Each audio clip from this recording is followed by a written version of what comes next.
Hi, I'm Malin, and this is Love Zero Waste Live and the 1 month-long scan of zero waste trends in Europe. We're collaborating with Zero Waste Europe during October, and this is actually the last ordinary interview. This week is the finale, where we're exploring how disposable plastic products impact our health and how we can move away from single-use products. With us today, we have Katja Sres from Ecologists Without Borders. Welcome to Love Zero Waste Live, Katja. Hello, and thank you very much for the opportunity to wear something nice today and not sit in my pajamas. So yeah, thank you very much, and I'm looking forward to the interesting debate. Oh, wonderful. We're super happy to have you with us, with pajamas or not, but I'm happy to hear that this could help bring other clothes from the wardrobe. So disposable plastic products and packaging have become some of our most problematic waste. What trends do you see in the different ways ocean plastics affect our health?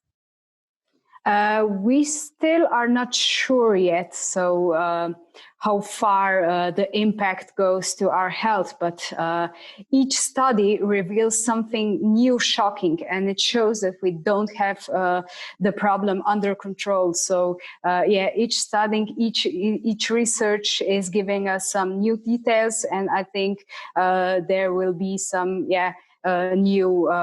new facts also in the coming years, which will reveal how big the problem actually is. And thinking of like the reverse, as in our health, we had the COVID-19 crisis. How do you see that could impact the ocean plastics or the plastic pollution?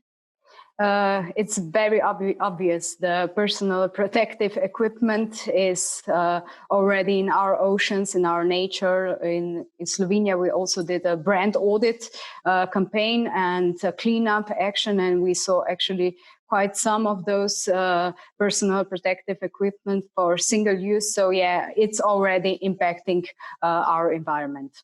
And thinking about the situation that we have now that you just mentioned, I know that you have been talking a bit about the 5 big plastic monsters. Could you explain them? What are they?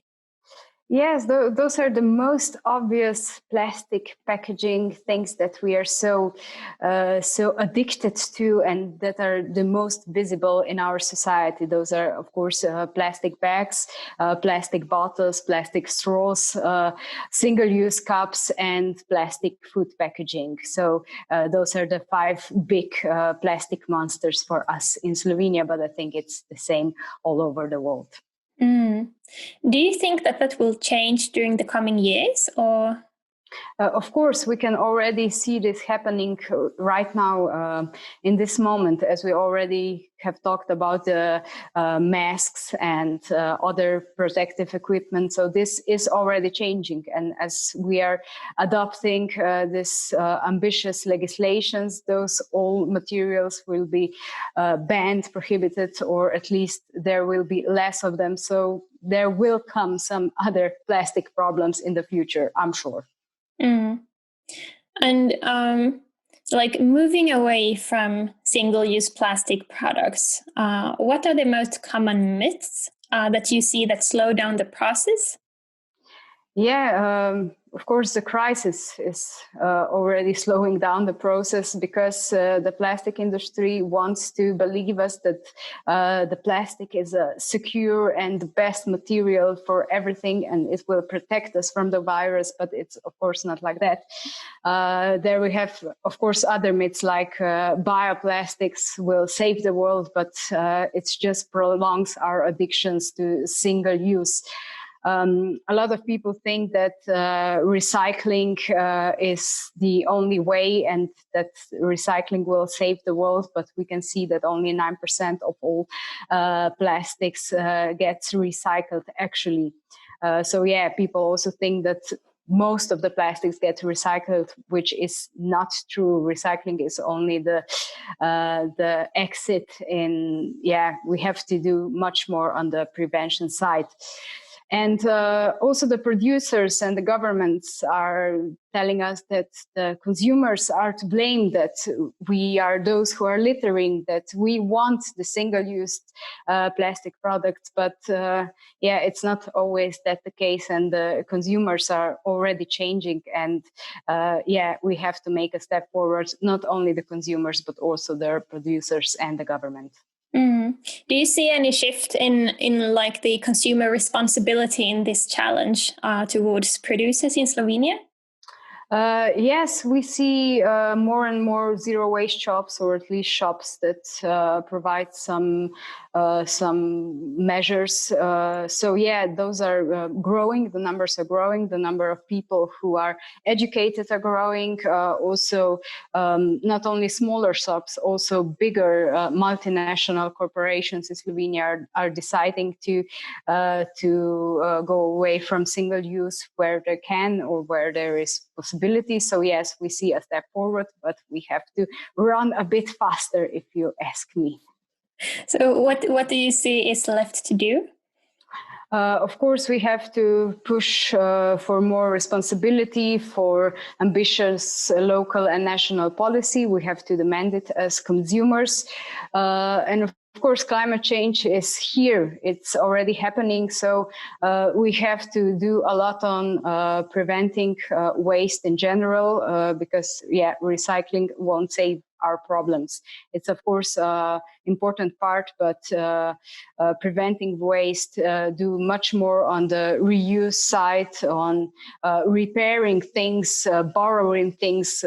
It's not nothing new. It's not an innovation. Zero waste is something that our grandparents already mastered to the bits. So we have to just take a look into our past and think about our future. And reuse is like very central in this transition. What do you think has made reuse so hard for us to adapt? Maybe because all the system has tried to persuade us that it's easier to throw things away. So for example, if you have some single-use packaging, it's easier to bring the packaging home, put it in a bin, and then easier to throw it away. But it's not. Even if you try, to change something, it gets easier. But yeah, of course, zero waste lifestyle, if you do everything at once, if you cut all the waste at once, if you just change your life completely overnight, it's not going to work. There are a lot of small steps, and you have to incorporate them into your lifestyle so that it will also work for you. And thinking of those tiny steps, how could those be scaled up as, for example, within governments or policymaking? Yes, of course. I think there should be, for the first step, they should be our role models, the government, the politicians. They shouldn't be seen in a shop without a reusable bag, like they shouldn't be seen without a mask in public. So single-use plastic should become like cigarette butts or other things that we as people morally don't accept. So yeah, we need role models. We need really people who live this, don't just look at political points before elections. So yeah, concrete actions, small actions, one step at a time. And do you see any signals from this, looking at like what's happening in Slovenia right now on like adjusting to this? Do you see anything is happening within governments or cities? Now, not that much on the government side. It's not a really good time. But yeah, we see cities. We have so far 9 zero waste cities in Slovenia. Many more are joining this year, despite the crisis, which I think is awesome.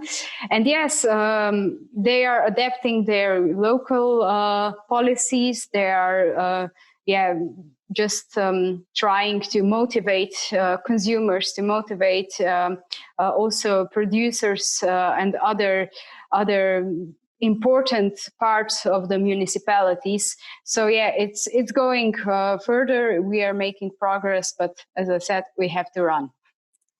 And what can we as individuals do to help them to run? Or how can we as society run together? We have to demand our own right to have a clean environment, not just for other generations after us, but also for our generation. I mean, in Slovenia, we are still lucky. We have a green, clean country, but this can change as we see.